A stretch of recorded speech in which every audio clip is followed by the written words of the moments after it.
Subscribe to our YouTube channel and press the bell icon to get the latest updates. Shri Krishna ने पहले ही बता दिया था कलयुग में ऐसा अंत होगा। जब महाभारत समाप्त हो चुकी थी तो 5 पांडवों ने श्री कृष्ण से पूछा कि अगला आने वाला युद्ध और कलयुग कैसा होगा। तो श्री कृष्ण ने उस समय 5 पांडवों से कहा कि तुम जाकर जंगल में घूम आओ और तुम्हें जो भी चीज़ दिखे वर्णन मेरे सामने करो। पांचों भाई वन में चले जाते हैं और उन्होंने वन में जो देखा उसे देखकर वो आश्चर्यचकित रह गए। आखिर उन 5 भाइयों ने वन में क्या देखा होगा और श्री कृष्ण ने इसके पीछे क्या जवाब दिया होगा, ये जानने के लिए एंड तक जरूर देखिए। इस वीडियो को सब्सक्राइब कीजिए और अपने दोस्तों में शेयर जरूर कीजिए। पहले भाई ने कहा कि उसने बड़े से पंछी को देखा जिसके पंखों पर वेदों की रचना लिखी थी, लेकिन वो जानवरों का मांस खाता था।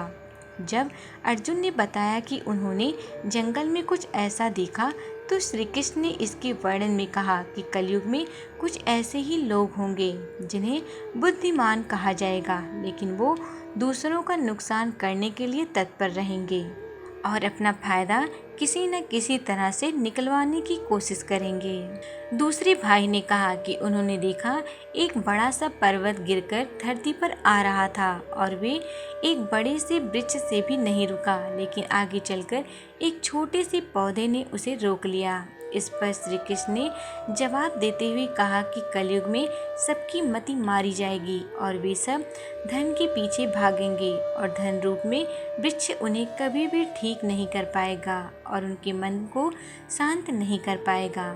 अगर वो छोटे से पौधे यानी कि हरि के नाम के बदले उनकी समस्या का निवारण हो जाएगा और कलयुग में मन को शांति मिलेगी। इसके बाद आगे चलकर भीम ने एक ऐसी गाय देखी जो बच्चों को इस कदर चाट रही थी कि उसके जिस्म से रक्त बहने लगा, जिसे देखकर भीम हैरान हो गया। जैसा इसका अर्थ स्पष्ट करने को कहा तो इस पर श्री कृष्ण ने बताया कि कलयुग में लोग अपने बच्चों से इतना प्यार करेंगे कि उनकी प्यार के चलते उनका विकास ही रुक जाएगा और कलयुग में बच्चे विकासशील नहीं होंगे। ये माता पिता के प्रेम में ही फंसकर रह जाएंगे। अगर किसी का पुत्र साधु बन जाता है तो उसके दर्शन करेंगे लोग, लेकिन खुद का पुत्र साधु बन जाए तो बैठकर रोएंगे लोग और निराश होंगे कि उनके पुत्र ने ऐसा क्यों किया। इसके बाद श्री कृष्ण ने कहा, तुम्हारे पुत्र हमारे नहीं बल्कि उनकी पत्नियों की अमानत हो जाएंगी और बेटियां उनके पतियों की व आत्मा भगवान के हवाले हो जाएंगी, मिट्टी में मिल जाएगा। इसके बाद जंगल में उन्होंने 2 सूंड वाले हाथी को देखा।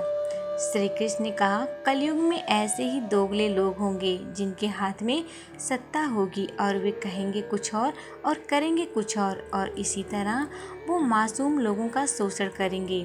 सहदेव ने देखा कि जंगल में बहुत सारे कुएं थे, इनमें से एक बीच कुआं था और वो खाली था। श्री कृष्ण ने इसका अर्थ स्पष्ट करते हुए कहा कि कलयुग में लोग अपनी पुत्रियों के विवाह में बाकी अन्य भावी खर्च करेंगे, लेकिन अगर किसी गरीब और भूखे व्यक्ति को देखेंगे तो उसे दान नहीं देंगे। दोस्तों, ये श्री कृष्ण जी की भविष्यवाणियाँ जो लगभग सच हो चुकी हैं। अगर आप इस बात से सहमत हैं तो कमेंट बॉक्स में जरूर बताएं।